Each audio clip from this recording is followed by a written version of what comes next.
Welcome to the Deep Dive. Hello. Today, we're really getting into it, Ludwig van Beethoven's Piano Sonatas. An incredible world. We've got some fascinating material here, insights from a podcast series with pianist Igor Levit and Anselm Sabinski. Right. And our mission, really, is to get a handle on how Beethoven's style evolved, his revolutionary ideas about music, form, expression. And just the unique character of some key sonatas. Exactly. We'll be digging into specific movements, the technical demands, Which are huge. the emotional depth, and the historical context, too.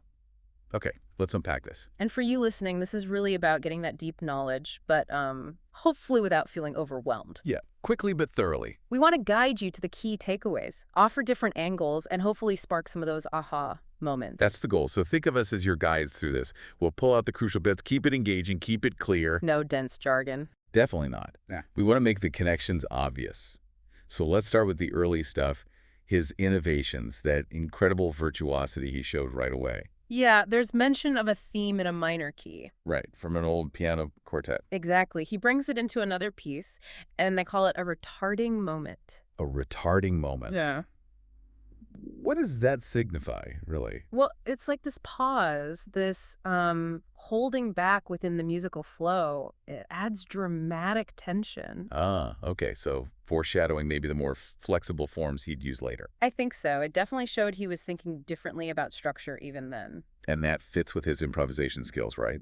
That amazing story about Daniel Steibold, Oh, that's legendary. where Beethoven takes Steibold's theme, literally turns the music upside down. And it improvises on it so brilliantly. That Steibold reportedly just leaves Vienna. Incredible. It just shows his absolute command, his quick thinking with musical ideas, You have to wonder how much that improvising fed directly into his composing, right? constantly experimenting probably, which actually brings us neatly to the Diabelli variations. Ah, yes, described as showing his humor, his spirit. And the starting point is, well, almost nothing. A simple little three-note motif from Diabelli. Just 3 notes. And from that, Beethoven creates what they call happiness. It's astounding, really. Shows genius isn't always about complexity, is it? Not at all. Building something profound from the simplest building blocks. They even mention a deliberately wrong note in there. Yeah, apparently a little hidden joke that often gets missed. Ah, classic Beethoven. Okay. Shifting gears slightly, what about the idea of weak spots in the 32 sonatas? Well, yeah, the discussion touches on that. Opus 10, number 2 sometimes comes up. Why that one? It suggested it might feel like an anticlimax, coming after the Tempest Sonata. Which is so dramatic. Right, and before Opus 10, number 3, which is also very significant. But maybe anticlimax was the point, like a deliberate choice. That's what the podcast suggests. Perhaps for relaxation or even a bit of humorous contrast. It makes sense. I read Levit's interpretation makes audiences laugh. Apparently so. And that presto third movement needs particularly good nerves. Yeah, the description is great. A goblin-like character in the left hand. Spooky, dark, sinister, but not like overtly dramatic. More like watching something unfold. Exactly. And Opus 10 is that set of 3 sonatas, right? Yes, with number 3 being particularly meaningful. So even early on, such variety. Absolutely. And these ideas about contrast, about emotional depth, they really crystallize later. Like how the end of a movement might feel like a dying nothing. Yeah, that fading away. And then the music that follows needs that sense of redemption, a return to life. A kind of rebirth, almost, a shift to a more youthful mood. It's like a mini drama within the sonata. And they contrast that with the Hammerklavier. Ah, where the reaction isn't redemption, but Violence. A totally different response to that sense of fading. wow. That really shows the sheer range he had. It does. And this idea of creating whole worlds, good and livable worlds, from almost nothing. The utopian aspect. Yeah, finding hope and beauty in minimal material. It's very Beethoven. Okay, let's talk about a real landmark. The Pathetic, Opus 13. Called a first real highlight.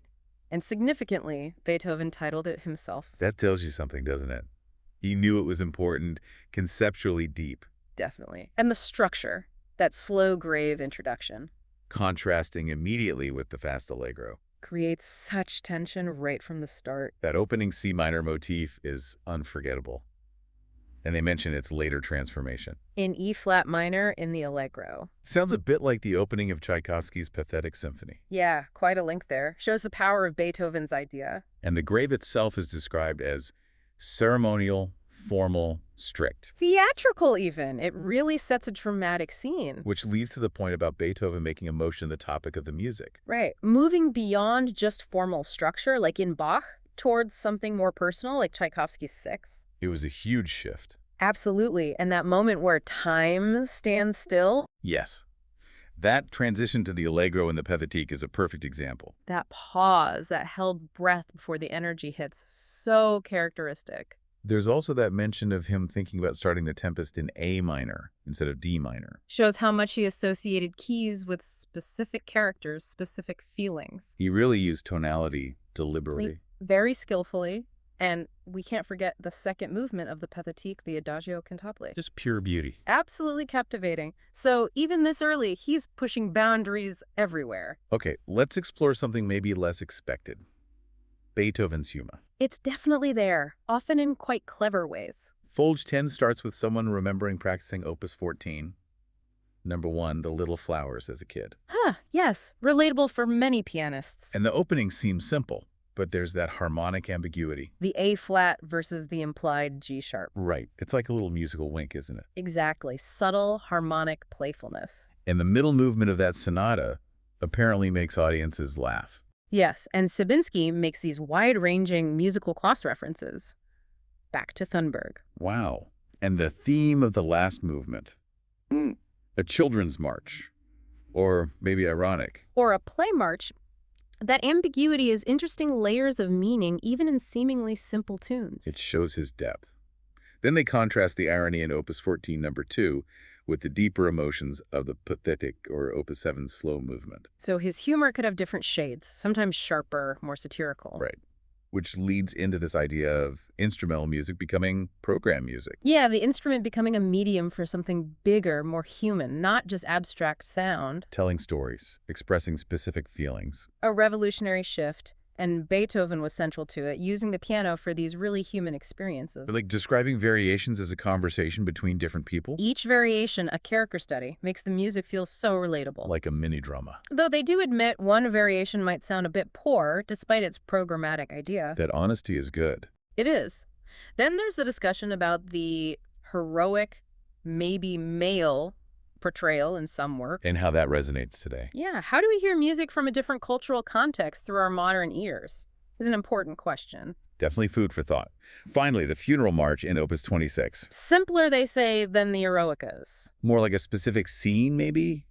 Not true life in that epic way. An interesting distinction, shows his different aims even with similar emotions. So we're seeing constant innovation, subtle harmonic twists, character portrayal, and this experimentation carried right into the actual forms he used. Exactly. Let's look at that formal experimentation. Opus 27, number N in E-flat major. His first movement is unusual, right? A Yep. mix of andante and allegro. A real departure from the standard sonata form of the time, shows he wasn't afraid to break the mold. And that improvisatory feel in the transition. Moving from stable harmony to that sudden sforzando, Boom. That time stands still effect again. Really disruptive. creates such anticipation. And Levite apparently plays the opening left-hand notes with a slight acceleration. Adds to that feeling of spontaneity. A subtle choice, but effective. Then the second movement, Allegro molto e vivace. Compared to book. Yeah, to Bach's. A minor organ prelude and fugue gives it an older feel despite the speed. Interesting mix of old and new. Consciously playing with traditions. Seems like it. And the final presto section. Unleashes scales, then returns to the opening. Yeah, with this sense of being off all chains, just total liberation. So he's really stretching the formal boundaries. Now, let's shift to a different kind of inspiration nature, the pastoral. Sonata number 15, opus 28, the Pastoral. Though the name came from the publisher, Krantz, not Beethoven. Good detail. But the name stuck for a reason. Yes, they discuss why. It links to that tradition of shepherded music, gentle, swaying, peaceful, nature sounds. And that's in the music itself. Very much so. The opening is described as grounded, persistent, lyrical. And it evolves into shorter motifs, that characteristic Beethoven repetition. Exactly, building momentum. But interestingly, while there are storm-like elements... They're not terrifying. No, not existentially dramatic like in some other works. Yeah. Nature as more of a backdrop. That makes sense. And structurally, it's more conventional. Yeah, 4 movements. unlike the experiments in the Moonlight or Tempest, a kind of return to form after exploring. Okay. And the second movement, the andante. Not truly slow, more a walking pace, march-like, evokes the past. And that persistent bass note, the pedal point. Creates this feeling of solitude, suspended time, like you're rooted to the spot. Very evocative. But there's a humorous moment in there, too. A little playful passage, yeah. Lightness amidst the contemplation. So the overall mood is more peaceful. Conflict-free, life-affirming, playful. A real contrast to the Fifth Symphony's drama. Which leads to that idea about nature emanating here versus being worked on in the Fifth. A fascinating distinction. Yeah. And it makes you think, how do we hear that today? In the Anthropocene, yeah. Our relationship with nature has changed. It adds another layer. It really does. Okay, let's move to the Opus 31 triptych. Right. Framed as 3 panels, the Tempest is the dark center. Flanked by the witty number 1 and the happier, virtuosic number 3. Helps to see them as a set. Number 1 is described as one of the wittiest, sharpest, almost malicious. And incredibly difficult but elegant, too. A real whirlwind. And the humor comes from timing, displaced accents. Yeah, gesture, timing, tempo, that pinching or blinking effect from the displaced rhythm, key to its character. They even play it in the podcast. And contrasted with simple unison passages. Like moments of innocence interrupting the wit, add surprise. And it's dice-like, unexpected key changes. Yeah, major to minor and back, very sudden shifts.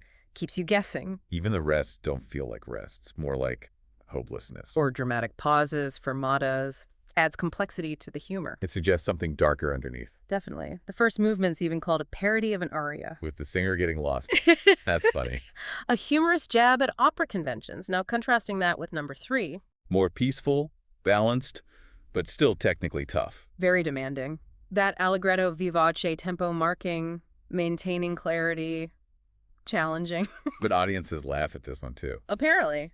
Suggests a different kind of humor, maybe more charming. And the minuet is more distanced. While the trio is incredibly soothing, embracing, with that mysterious ending hinting at Tchaikovsky again. That's intriguing. And the minuet itself, maybe ironic given the year, 1802. Yeah, post-revolution, the courtly dance might feel stylized, distanced. Makes sense. And again, pushing the piano's limits, technically. Reinventing its capabilities. He was always doing that. And apparently, all 3 Opus 31s are great fun to play. That performer enthusiasm tells you a lot.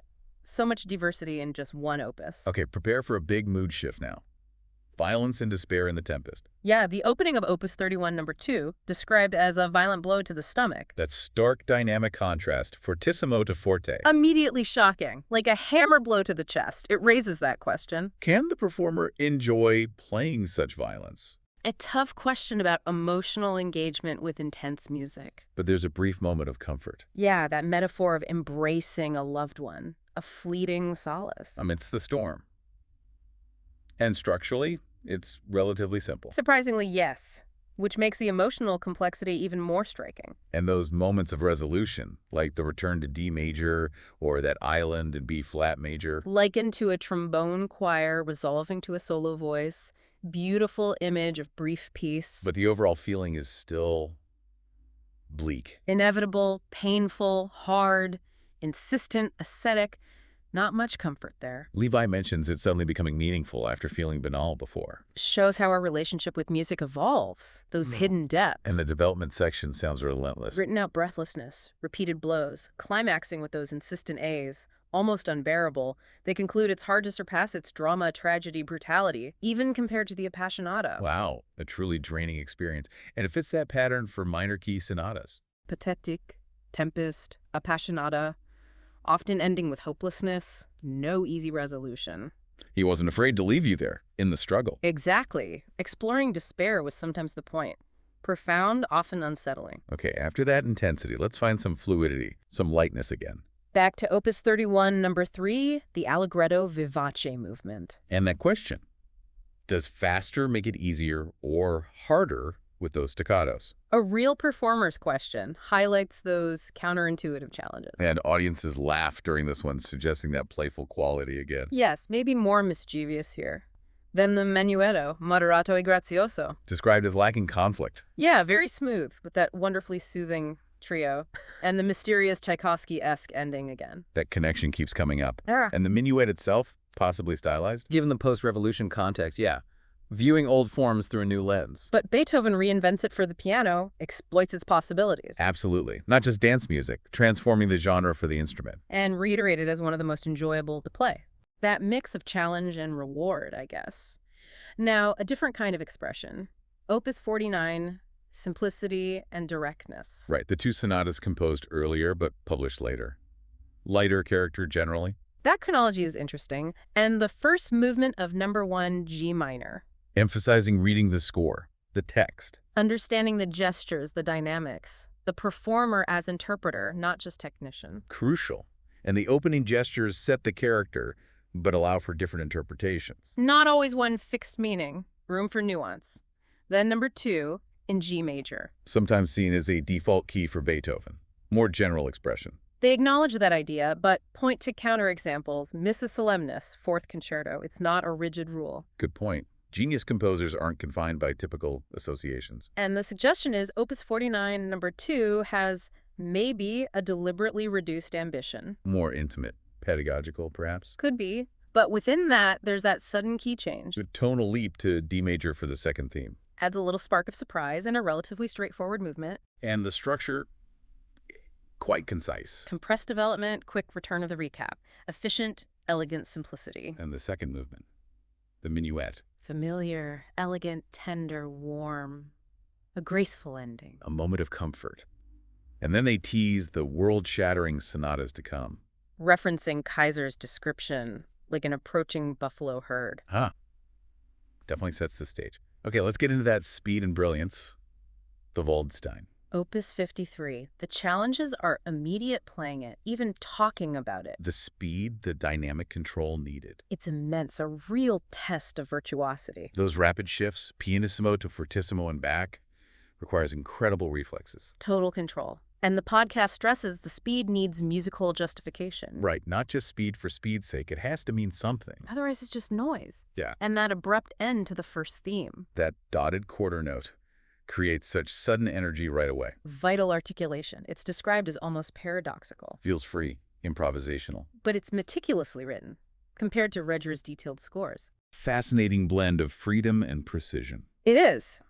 And the arrival of the recapitulation after that big dominant pedal point on G. A major caesura. Right, a clear arrival point.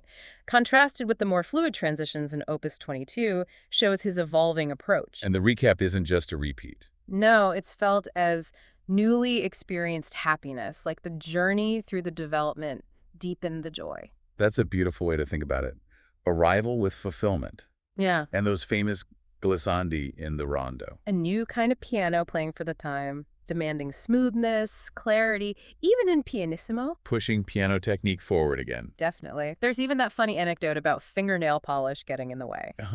The practicalities of performance. And the start of the rondo, that nissimo dynamic, the mysterioso mood. Hushed anticipation. Exactly. And the final apotheosis, the big climax. It's deliberately delayed. Building the excitement masterfully. Okay, now for something quite different.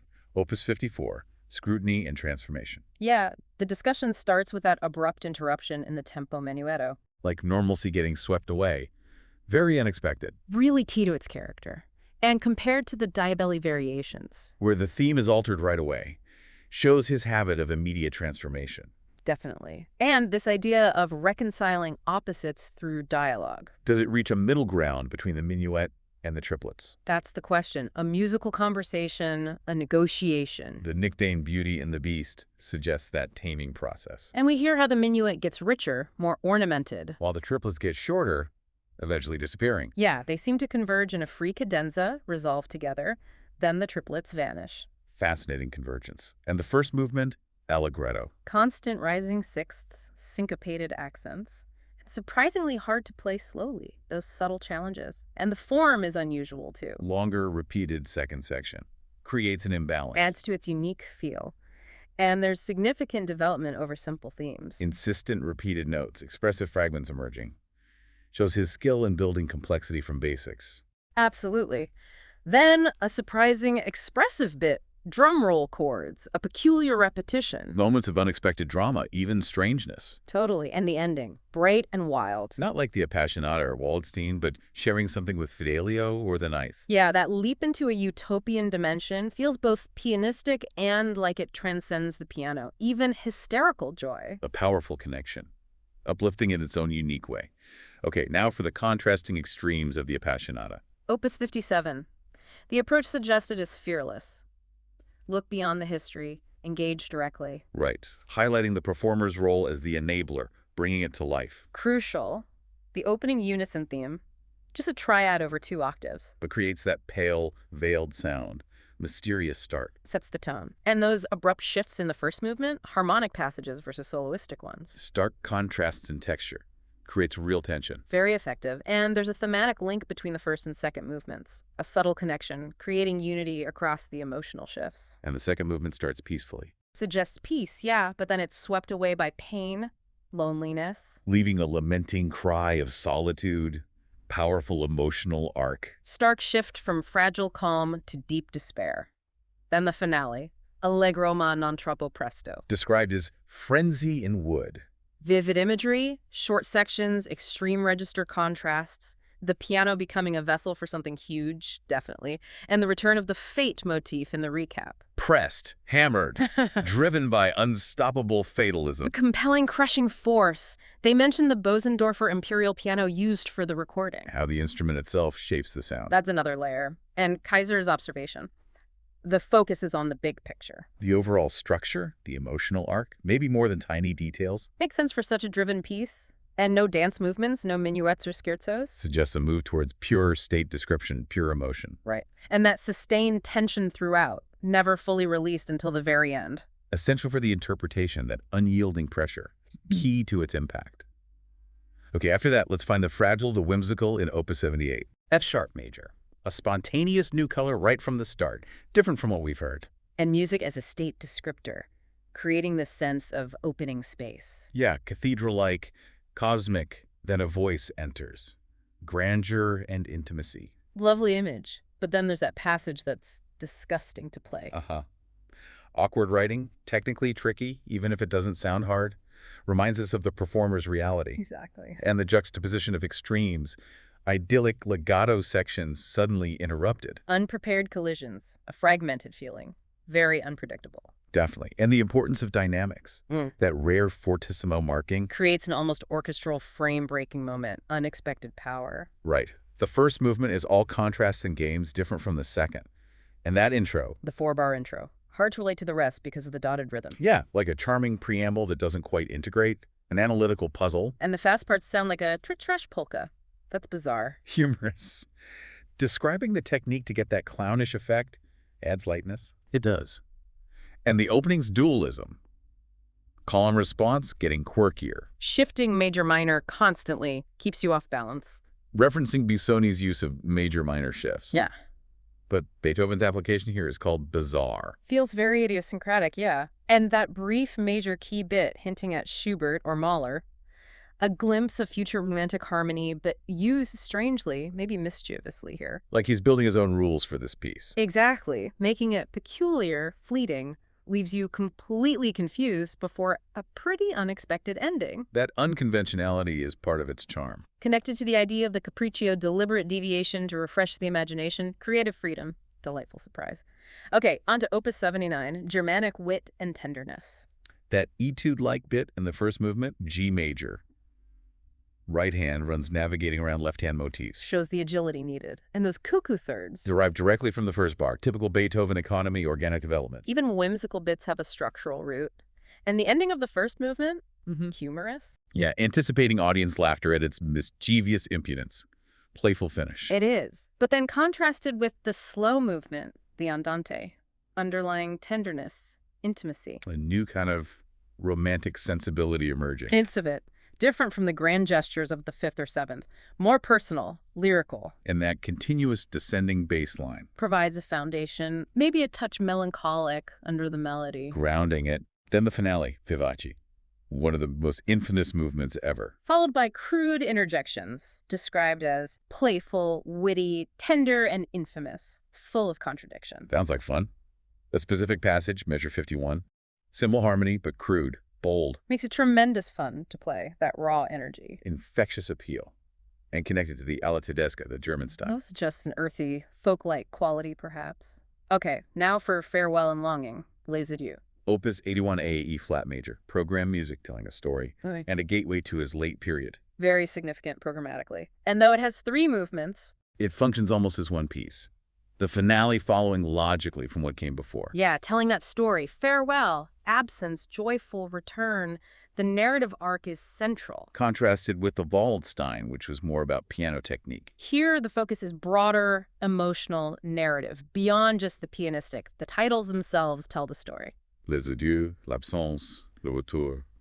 Music with a clear narrative. It is. And there's a return of that concertante style, like in the Appassionata or Waldstein. Familiar elements in a new context, and playful reminiscences of the first movement in the finale. Evoking that searching, longing from the absence, creates emotional connection and resolution. Lovely. There's that personal anecdote, feeling great joy playing the return. Picturing the left hand as horns, so cool. An ow of emotion brings it to life, it does. And the second movement, a lab's heavenly line.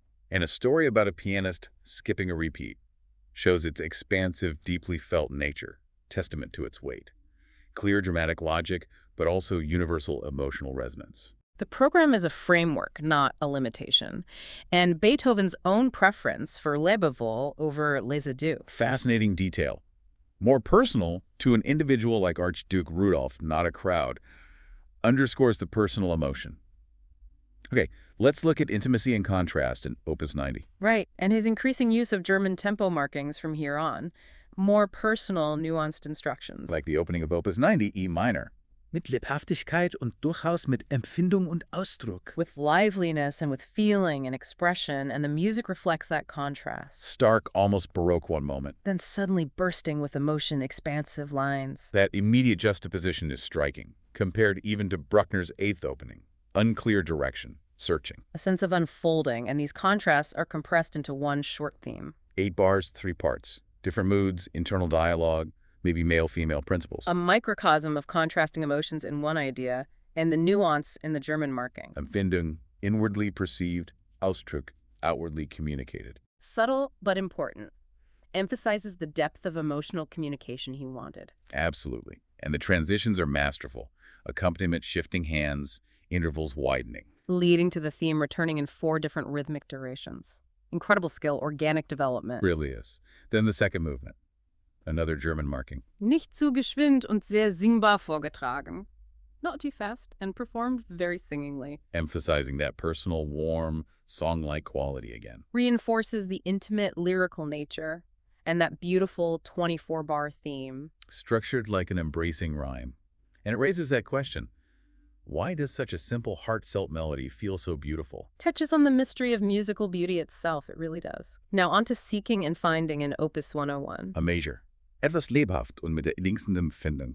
Somewhat lively and with the most heartfelt feeling. That innigent, most heartfelt is significant. It's the 28th sonata, experienced in a recording session in 2013. And the first movement is described as an unbroken continuum. No clear divisions. Experimental sonata form doesn't even start on the tonic. Very fluid. Avoiding clear markers, they mention Frank's violin sonata briefly. Just a comparison point in the same key, though much later. Okay, and the development section explores new harmonic spaces. Theme starts in the left hand, questioning, orchestral, like clarinet and cello.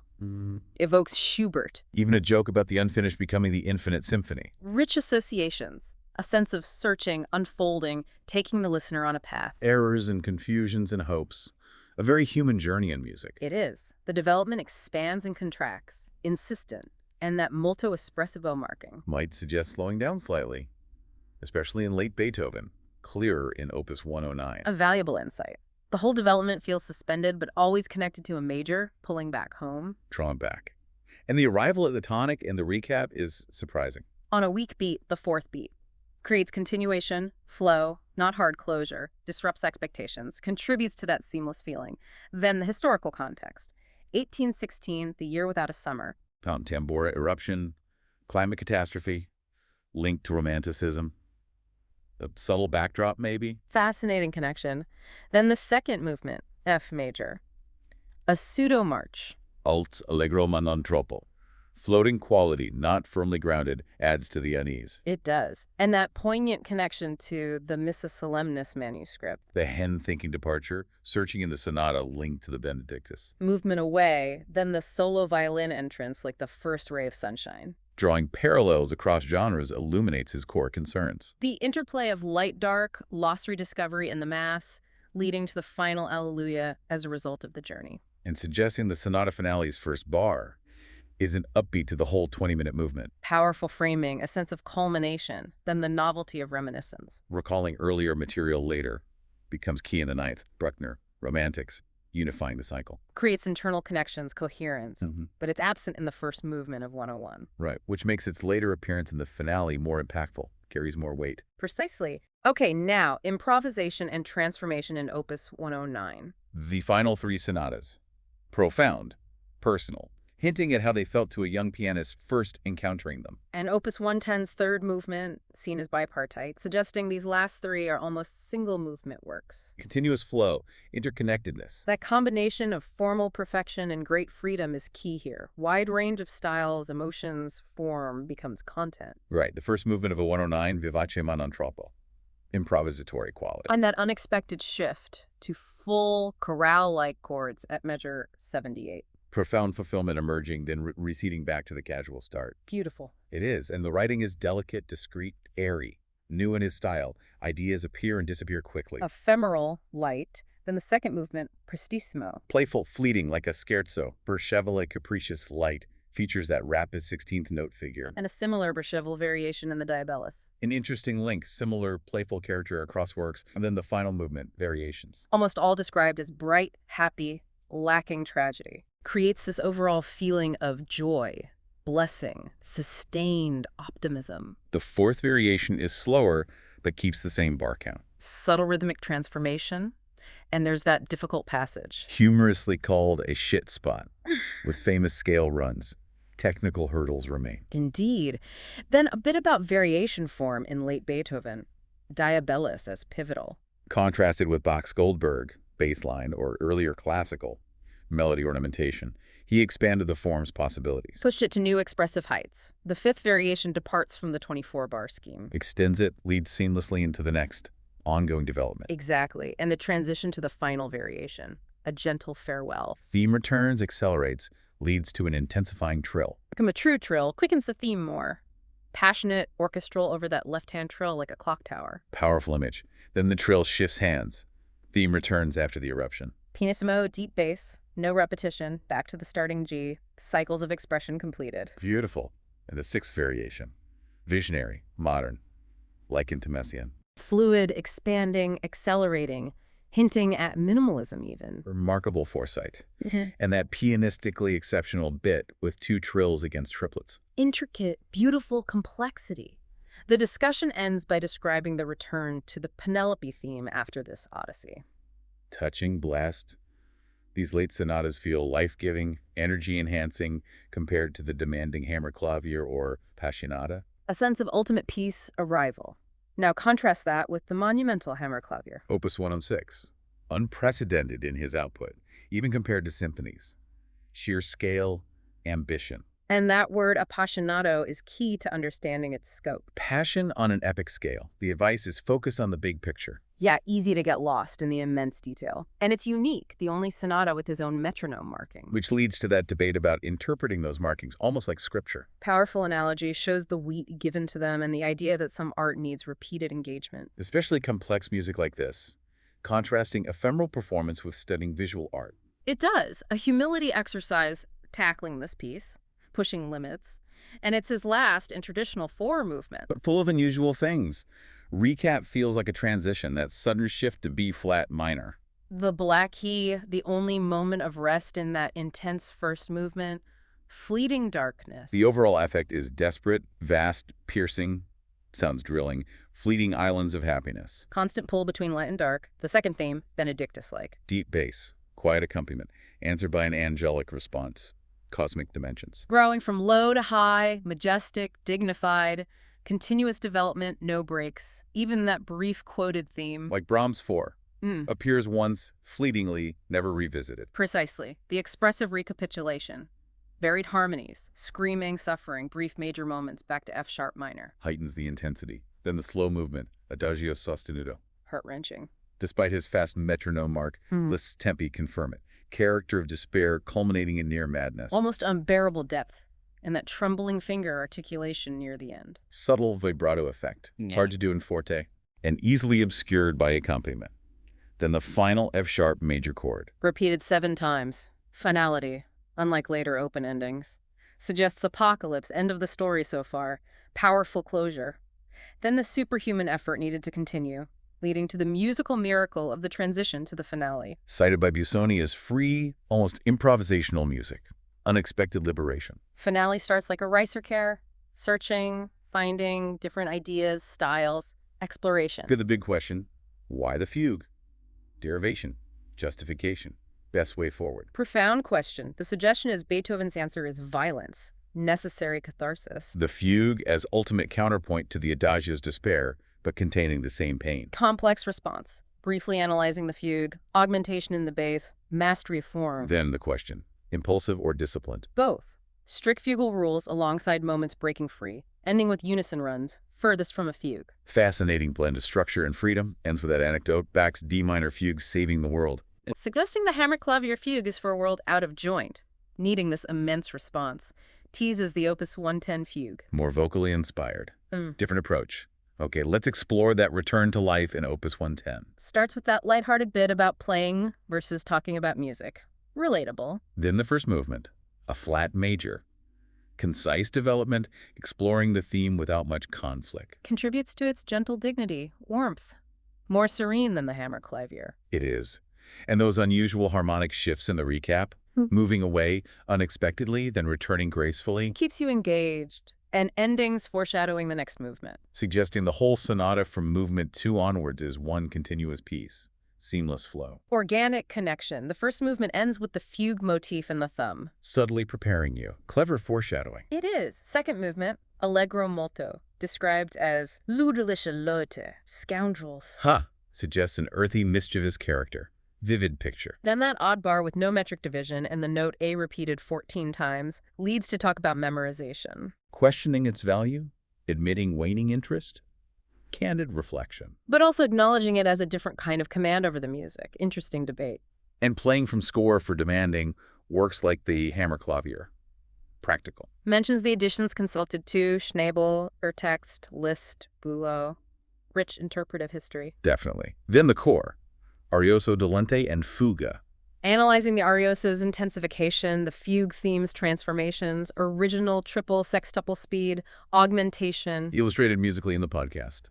Brings it to life. Then the triumphant return of the fugue subject in the thumb, alternating hands, accelerating. Glorious conclusion. Thrilling. And that completely crazy transition. Sextuple speed theme into running 16ths. Breathtaking virtuosity. Electrifying. Compared to Opus 106's fugue, aiming for solemn monophony. Different trajectory here. Re-emphasizing the extreme nature of this transition. Wanting immediate applause. Fittingly dramatic end to such a deep movement. Okay, the final sonata, Opus 111. That grumbling quality at the start, like the Hammerklavier, aesthetics of the ugly. Or at least not conventionally smooth. Late style, allowing things to be prickly, resisting easy enjoyment, embrace of dissonance, stormy rumblings at the outset, turbulent tone, then the unison octave passages in the Allegro con brio ed appassionato. Raw, hard, angular, demanding, angry gesture, unflowering, direct assault, uncompromising. It is the fugato development theme related to Mozart's Requiem motifs, becoming wilder. Suggests growing unrest.